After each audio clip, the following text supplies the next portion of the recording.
I'm pleased to talk to you today about 5 budget-friendly skincare hacks that are going to keep your skin beautiful, healthy, vibrant, and glowing. And number 1, we're going to start with cleansing. Cleansing is often the first step, and people often cleanse in the morning and the evening. One hack is to avoid cleansing in the morning. And I know you're like freaking out right now. Oh my gosh, I have to feel my clean skin in the morning. The problem is a lot of people over cleanse and they think about, I got a little acne, a blemish, a brown spot, and the cleanser has humectants sometimes and surfactants, and people are trying to scrub things off, particularly acne, and they ruin their natural skin barrier. So by cleansing once in the night and not cleansing in the morning, you can certainly use water. Actually, skin reacts very well to this. I will say in the nighttime, if you're wearing a lot of makeup, you have impurities, or you're exposed to a lot of pollutants, you might consider double cleansing. And no, double cleansing does not make you more dry. In fact, usually you're using an oil cleanser on your skin, and then you cleanse with your regular cleanser or even a foaming cleanser. Foaming cleansers in general tend to be more drying. So, number 1, avoid cleansing in the morning, only cleanse at night. Number 2, if you're getting value out of my videos, please click the like button, subscribe. I'm giving you this information so you don't have to add costly skincare steps to your routine. So after cleansing, you just leave your skin damp. It can even be wet. Apply the hyaluronic acid. You're going to use less than normal. It's going to spread better. Here's the thing, you're going to get better absorption. Now, it could be morning, it could be evening. It doesn't matter when you use this. And if you really want to boost it up, use one that has added to it arginine. That's a peptide that acts like Botox. Many of you are already using this kind of standalone arginine. I like it mixed with a serum. As you know, things absorb better. And the hyaluronic acid, a lot of people, well, it doesn't absorb. A lot of people are going to say, large and small molecule hyaluronic acid serum, that's what you're looking for. That's number 2. Number 3, very inexpensive, extremely effective, and that is using an oil, a cold pressed oil. Normally they're seed oils. A lot of people think vegetable oils. The only vegetable oil that's not necessarily cold pressed, but it's extra virgin, is olive oil. The rest you want cold pressed. I'm thinking for the full face here particularly, I like safflower oil, sunflower oil. I say grape seed oil. I like that better under the eyes, but you can put it on the full face. I just think safflower oil just gives a more vibrant look. It actually helps those superficial fat pads. It absorbs in very nicely. Definitely in the comments below, let me know the ones that you like in particular. Just remember, go for organic, cold pressed, and that's what you're looking for. You're not looking for essential oils, and you're not looking for necessarily your cooking oils, because those are refined and they're low in antioxidants. In the links below in the more info section, I put the ones that I like. Now, while we're on oils, and you're going to think massage oil, think about massaging those cold pressed seed oils into your face. That's number 4, facial massage. So you can use whatever you like, but oils do work well, gets them deeper.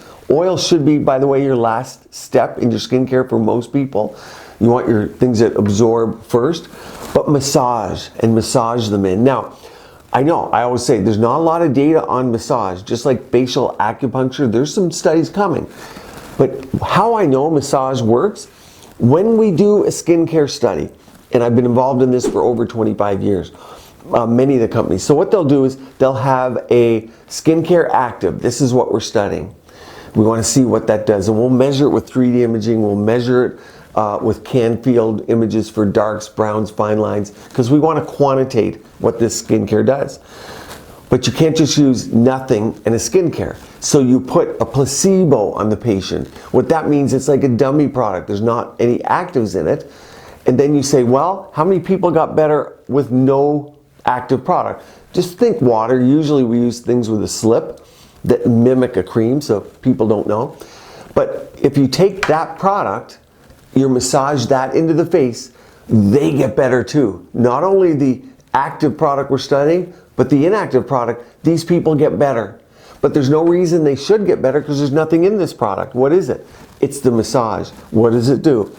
Well, 20 years ago, our biggest theory was blood flow. Increases blood flow to the area, more antioxidant benefits, helps the musculature. Muscle, of course, lifts the face.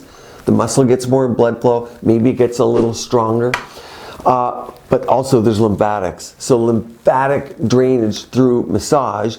And yes, massage should occur upwards. And yeah, you're going to say the lymphatics goes towards the heart. But just massaging kind of wakes up your lymphatics. It says, oh, we got to move stuff around, because lymphatics don't have their own muscles that move it per se. They often, what drives lymphatics a lot of times is what we call hydrostatic pressure, or just pressure in the lymphatics. So just manipulation of the lymphatics helps. Upward works well. Some people will get complex with this and they'll go upward and then downwards towards the heart. You can get as complex as you want. In the comments below, let me know what works for you. I'm not the massage expert, but what I can tell you in these studies, the massage people definitely get a benefit. Now, the skincare product, most often any good skincare product will beat out massage alone. But remember, you're adding oils, and oils are amazing. They're in a lot of my skincare products. Number 5 hack, throw away your under eye cream. So we just talked about oils. You can use grape seed oil under the eye. Grape seed oil plus my Ultra Moisture is going to give you more oils like organic jojoba. You're going to have organic sunflower and your vitamin E and other antioxidants. Or you can even add your hyaluronic acid serum and your AHA cream, advanced firming alpha hydroxy cream, because that's going to be like a mini peel. And you can go for different percentages of glycolics. One like mine, AHA creams, by the way, often have AHAs, alpha hydroxys, and BHAs, beta hydroxy acids. The alpha hydroxy acid is going to more attack your browns. It's water soluble. When you go to your BHA, like your salicylic acid, that's oil soluble, think pores. And I know you don't have a lot of pores under the eye, but the BHA in there won't harm your under eye. But with the AHA, the benefit set is going to be brown spots, fine lines, and glow. But you're only going to be able to use that maybe 1 to 3 times a week. Every skin is going to be different. So get rid of your under eye cream and you can go straight oil plus an Ultra Moisture, and you can even add your alpha hydroxy under there. Just be careful, you don't want too much inflammation. And that's going to save you money, because under eye creams really are manipulation of the doses of your face creams. And if you follow this channel, you know how to manipulate these doses on your own by diluting them, mixing them, or layering them correctly. Meaning, if you want less active than my 10% alpha hydroxy acid, let's say it's too much for you, you add your Ultra Moisture first. That will buffer your AHA. Same with your retinols. So you just apply a moisturizer first. I love ones with oils, and that's why that's what I put in mine. Now I put a complete playlist up here on skincare hacks for you at home. Stay tuned here, keep your skin and body beautiful, healthy, and vibrant.